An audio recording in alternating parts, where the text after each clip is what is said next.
Hello guys, আবার একটা video নিয়ে চলে এসেছি। তোমাদের সাথে তো একটা ভিডিও শেয়ার করেছি, ওটা পুজোর আগের ভিডিও।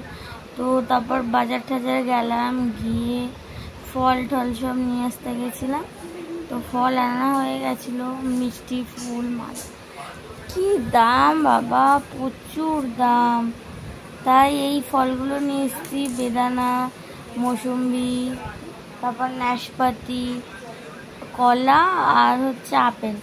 এই কটা ফল এনেছি, তাই 100 টাকা হয়ে গেছে। মানে এত দাম। কালকে মালাও নিয়ে এসেছি, প্রচুর দাম। মিষ্টিও তাই, মানে কালকে জিনিসপত্রের প্রচুর দাম ছিল।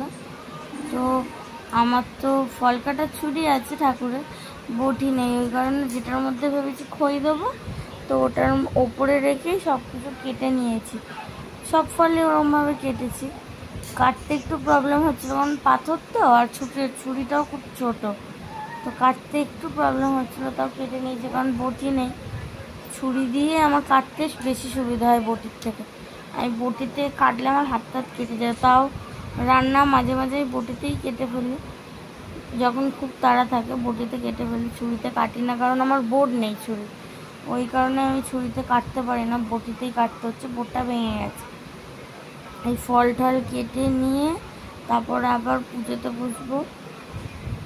তো আমি যখন সব কিছু এনে ঘরে ঢুকি তখন বাজে 7:30, পৌনে 8টা। তো এইদিকে আমি একটুখানি বক বক করে নিলাম, পুজোর জন্য রেডি হতে চলে এসছে। পুজোর কাজ আমি খুব একটা করি না, ওই সব গুছিয়ে গাছিয়ে দেয়।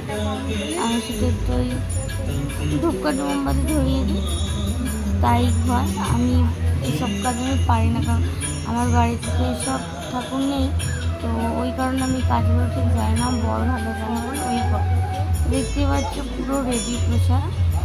তোমাদের তো বললাম যে আমাদের ওষুধ বলে আমরা সেরকম কিছু করিনি, ওই ফল মিষ্টি দিয়েই পুজো দিয়েছি। তো পুরো রেডি, দেখছো মালা ঠালা পরিয়ে টোটালটাই রেডি হয়ে গেছে। তোমাদের সাথে পরের ভিডিওটা শেয়ার করবো কীভাবে কি পুজো হয়েছে। তো ভালো লাগলে ভিডিওটা লাইক, কমেন্ট, শেয়ার করে দিও। টাটা।